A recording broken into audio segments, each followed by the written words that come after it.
Temos aí um convidado que vai poder acrescentar bastante em todas essas dúvidas, desafios. É um convidado que é uma das figuras globais mais importantes do nosso tempo. Ele atuou como o primeiro-ministro do Reino Unido entre 97 e 2007. Vejam vocês, um período importantíssimo. E se tornou o único líder trabalhista a vencer 3 eleições consecutivas em 100 anos de história do partido. Para apresentá-lo aqui, eu vou convidar um estrategista-chefe da XP Investimentos, o Fernando Ferreira. It's been a long time, right, since you left 10 Downing Street back in 2007. And since then, you started the Tony Blair Institute for Global Change, right? And you've been engaging in a lot of advisory work for governments around the world and corporates as well. So if we can start by you telling us a little bit about that work and what's the focus for the Institute and what sort of problems are you trying to tackle? So, Fernando, what I've done is I've been spending the last years building this institute. It's a not-for-profit institute. Essentially, the role of it is to advise governments on how to make change and reform and to equip leaders for what they need to do in a fast-changing world. So we're in roughly 25 different countries, mainly in Africa, but also in the Middle East and elsewhere.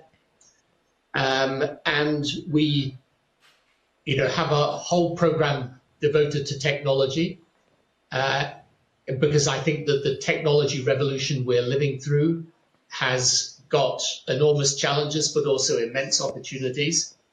And we try to bring to bear sort of practical strategic guidance to governments, because the thing I found when I was a prime minister for 10 years is the toughest thing about government is to get things done, is to affect real change. The journey I went through in my time as Prime Minister is really learning how to make the process of government work most effectively.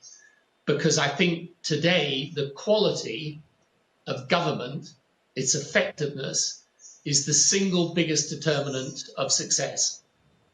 So, you can look around the world today and you can get 2 countries living side by side, roughly same population, same resources, same potential.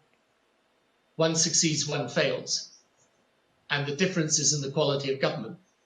It's actually quite easy to work out what governments should do. The hard thing is doing it, because a whole lot of interests get in the way of doing it. So if you look at emerging markets, it's really not very hard to see what they should do. You need to root out corruption.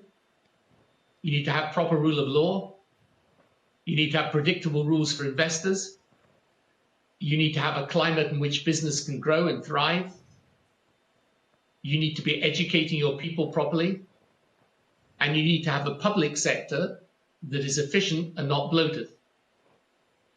And you need also to make sure that opportunities are widely spread throughout the population.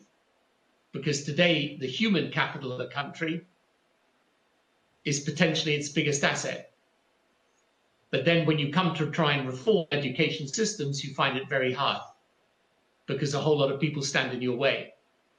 So if you take any country in the world that wants to attract investment and succeed, it's not hard to say to governments, this is what you should do. The problem is finding the right political strategy to do it. Let's talk a little bit about climate change, right? Climate change is a growing issue, and it's a growing debate, not only with governments, but also with corporates and investors as well, right? Who are now taking climate change at the heart of their decisions, and the ESG approach is becoming ever more popular and more prevalent, right? But my question here is, do you think enough is being done? Are we on the right trajectory here with regards to climate change? I was around at the time of the Kyoto Treaty back in 1997, I think. And my government passed the first climate change legislation in the UK.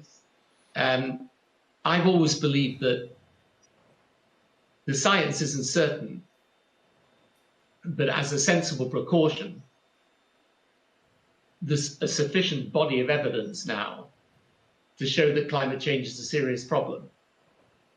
And therefore, we are going to have to work out how we grow sustainably. And that's why all the measures around things like, as you know, Brazil, things like deforestation, switching into cleaner forms of energy, and cleaner forms of consumption are so necessary. But here's the thing. Just take Africa alone, where my institute works in probably 15 different countries now. The population of Africa is going to double in the next 30 years. They are also going to develop. They're going to be building airports, airlines, power stations, roads. There's going to be a massive increase in car usage, in energy usage, and all of these things are necessary for their development. So the challenge is, how do you make a continent like Africa that has to grow to succeed and feed its people, how do you make it do that sustainably? And again, the answer comes back to science and technology. You can't say to these countries in Africa or states in India, you can't consume and you can't develop, because they'll say, look, you guys have, so why shouldn't we? So inevitably, the world's going to have to find and invent the means of growing sustainably. And the only way you're going to do that is in technology. So my point is that we should be creating a system that incentivize the development of that science and technology and accelerate it. Let's talk about Brexit, right? It's been 4 years since the referendum, right? And lots of ups and downs on the negotiation, several general elections, a few changes in prime ministers, and the UK is still within, right, the EU. So the question is, do you see the possibility of Brexit, the UK getting Brexit done, and will it be a good change for the country in the long run? What's going to be the role of the UK as an independent country in the future? Well, I think, Fernando, you were in London, weren't you? Yep. Until a few months ago. Correct.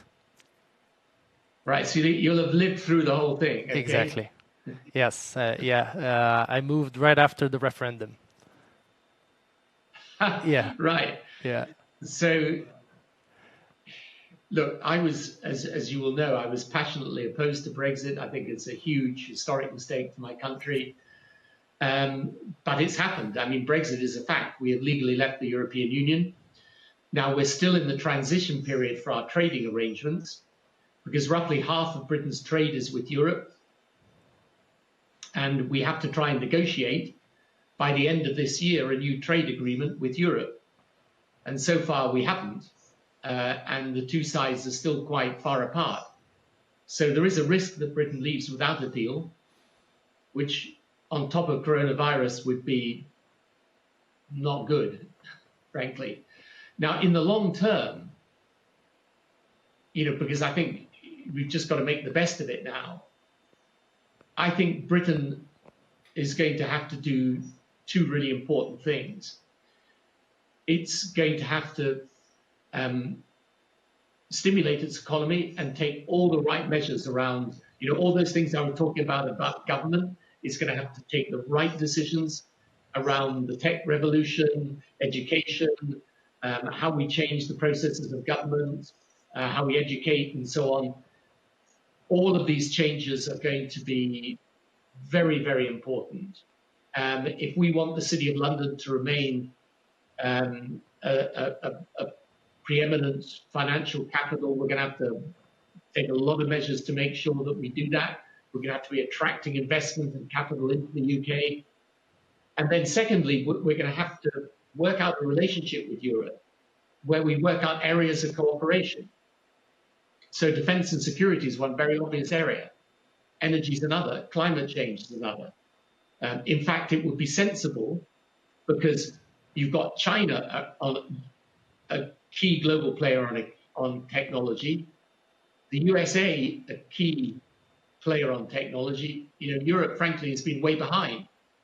Britain shares an interest with its European neighbours in trying to encourage and develop and foster world-beating technology. So there's a lot of things that we could do with Europe and have to do with Europe. You know, because we can change our legal relationship, but we can't change our geography or our history or all the ties of values and the alliances and so on. So we're going to have to make the best of it. But, you know, Britain's still got great assets. We're in a good geographic position for the world. The English language. We've got some of the best universities in the world, which are important for the future. We actually, until recently at least, we're ahead of the rest of Europe in technology. You know, we've got a great financial centre in London, and we've got some great manufacturing industry. So we're going to have to build up those strengths and find a new place in the world for ourselves. But, you know, we're going to have to understand that it's going to require tough decisions. And again, my worry about politics in my own country and other countries is that politicians today find it really hard to take long-term decisions. You know, and government by Twitter feed is not a wise idea. So, you know, I think we're going to need a lot of real political depth to get ourselves through this.